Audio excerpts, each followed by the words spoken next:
You know, that feeling when you land in a new city, Yeah. maybe, or even just kick off a new project and it's like your brain's just buffering. Oh, yeah.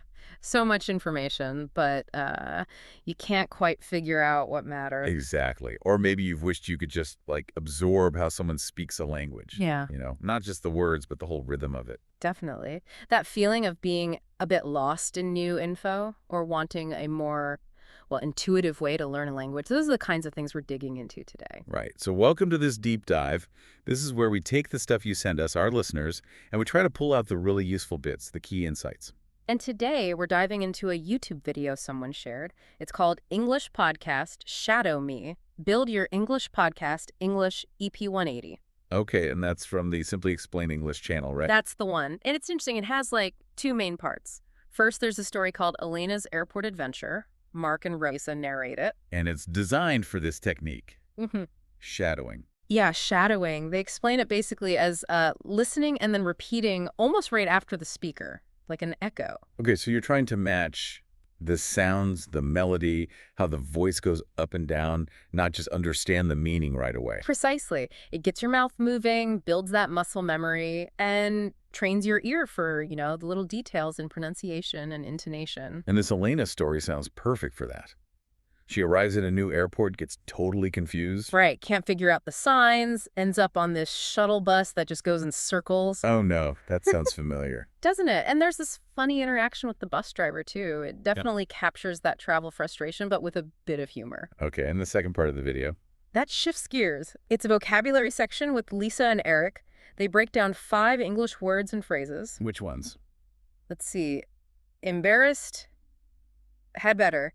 Embark on, get off, and make it. Ah, some useful ones there, especially get on and get off. Definitely. And they don't just give definitions, they give examples, context, even some grammar notes. So our mission here for this deep dive isn't just about retelling Elena's travel saga or listing vocab. No, we want to dig a bit deeper. Look at the lessons about learning, about communicating well, and honestly just how to handle those times when you feel completely lost. Exactly. For you listening, if you want that quick understanding, those aha moments, well, that's what we're aiming for. Okay, so let's start with Elena arriving. Picture this.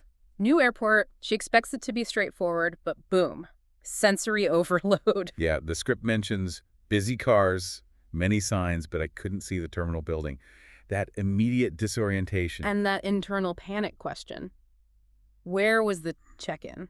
It's that feeling when your mental map just doesn't match reality, isn't it? Really throws you off balance. It does. And it shows how much we rely on familiar patterns. So this uncertainty leads her to the shuttle bus. Right, but she's not even sure it's the right one. No, she asks someone, gets a super fast answer she can't understand, but decides to get on the bus anyway, hoping it was right. A bit of a gamble. Oh, we've all done that. Just leap and hope for the best. But then, on the bus, the anxiety kicks in. Yeah, because she notices no signs showing the stops, no screen showing the route. How would I know where to get off? Ah. That feeling of being trapped, moving, but with zero control. And think about how that lack of information just feeds the anxiety. Our brains don't like uncertainty, do they? It's like trying to learn something complex without any feedback. Very demotivating. Totally. And then the punchline. The bus stops. And she realizes, wait, this looked very familiar. It was the same parking lot where I started. Oh, Elena. It's almost comical, that feeling of putting an effort and ending up exactly nowhere. Haven't we all felt that, maybe with a project or a problem? Absolutely. That spinning your wheels feeling. So draining. But the story shifts a bit here. She stays on the bus, and the driver, who maybe chuckled at first, Yeah. he actually helps her, takes the initiative, explains things clearly this time, even gives her what she calls a full tour before getting her to the right terminal. Yeah. Ah, that's better. It shows how a little help, a bit of empathy, can make such a difference when you're lost. That human connection. And the full tour line adds that touch of lightness after the stress. And wasn't there something else about waving goodbye? Oh, yeah. The driver comes back because she forgot to wave goodbye. Just a funny little human moment. So what did Elena take away from all this? Well, her reflections are pretty spot on. She thinks you should be ready when you use a new airport. Makes sense. Do your homework. You should listen carefully when people talk fast. Active listening, definitely key. And you should remember that planes don't wait. Oof, yeah. Time constraints are real. These aren't just airport tips, though, are they? Not at all. They're like life principles, preparation, active communication, respecting deadlines. Applies everywhere. Okay, great. Let's switch over to that vocabulary section then with Lisa and Eric. First up was embarrassed. Right. They describe it as that feeling shy, uncomfortable, maybe a bit silly because of something you did or something that happened. And they give examples, yeah, like falling down in public. Exactly. Or forgetting someone's name right after they told you, spilling coffee, the classic one, calling your teacher mom. Oh, God, yeah. Mortifying. Did they mention grammar? Uh-huh. Usually embarrassed about something, like about my mistake, or sometimes embarrassed by someone or something causing it, like by his loud comments. A subtle difference. Got it. Okay, next one. Had better. This one's important. They explain it's for strong advice, implying something bad might happen if you ignore it.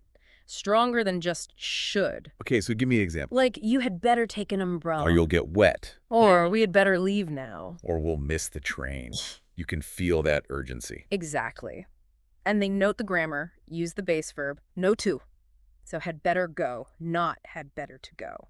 And the negative is had better not. And people shorten it in speech, right? Like, you'd better. Yeah, you'd better, we'd better. Much more common when talking. Okay. What's after that? Embark on. Sounds a bit formal. It is, yeah. Lisa and Eric say it means to start something new, but usually something significant, challenging, like a big journey or a major project. So not embarking on breakfast? Probably not. More like embark on a trip, embark on a new career, embark on learning a language. It suggests a certain scale or importance. Right. Makes sense. More weight than just start or begin. Yeah. And usually followed by a noun, they said? Yeah, a noun phrase, embark on an adventure. Cool. Eh. Okay, then the travel pair. Get on and get off. Straightforward meaning, enter or board transport versus leave or step down from it. So get on the bus, get off the train. Easy enough. But they highlight a key distinction, which is super useful for learners. Oh, yeah. What's that? It's get on, get off for public transport, like buses, trains, planes, and also things you sit on, like bikes or horses. Yeah. But for cars and taxis, things you get inside of, you use get in and get out of. Ah, okay. Yeah, that's a common mistake. Yeah. Get in the car, not get on the car. Yeah. Unless you're washing the roof, maybe. Huh, exactly. It's one of those little things that makes your English sound more natural. Good tip.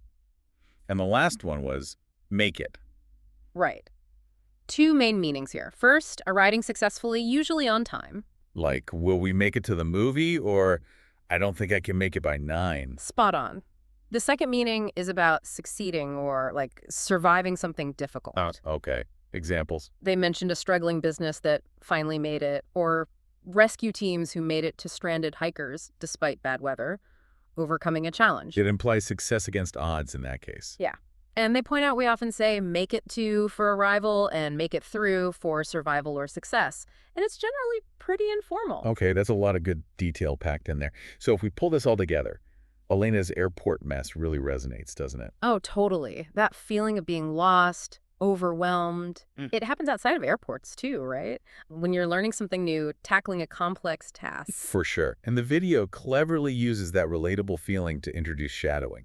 Right, which, as Mark and Rosa explained, is a really active way to learn. You're not just passively listening. You're engaging your body, your voice, focusing on the sound and rhythm. It complements the usual grammar and vocab study.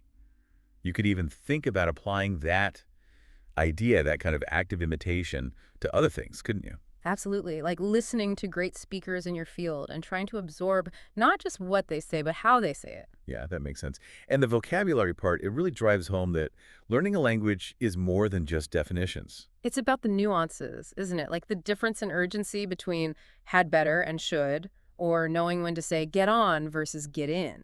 Those details are crucial for actually communicating effectively. Like Elena's struggling to understand that fast talker at the start.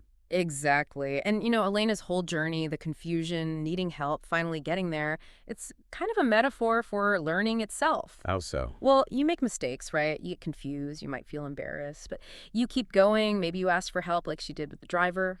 And eventually you figure it out. You make progress. Right. It echoes what Mark and Rosa said. Don't worry about making mistakes. It's practice. Just keep trying. That resilience is key. Applies to so much more than just language. That's a great point. Yeah. So wrapping up this deep dive then, Yeah. we've seen how Elena's airport chaos reflects that universal feeling of navigating the unknown. Whether it's a place or new information. And we looked at active learning, like shadowing, and the importance of subtle language details. Okay, so maybe a final thought for you listening in. What's the new airport you're dealing with right now? In your life, your work, your learning. Yeah, and thinking about Elena's experience, needing to prepare, needing to listen, asking for help, knowing mistakes happen, how could those lessons help you navigate your situation with maybe a bit more confidence? Or thinking about that shadowing technique. Yeah, Where else could you apply that kind of active, immersive practice in your learning? Something to chew on. definitely. Well, thanks for joining us for this deep dive. We really hope it gave you some shortcuts to understanding and maybe spark some new ideas. Yeah, here's to keeping on learning and exploring.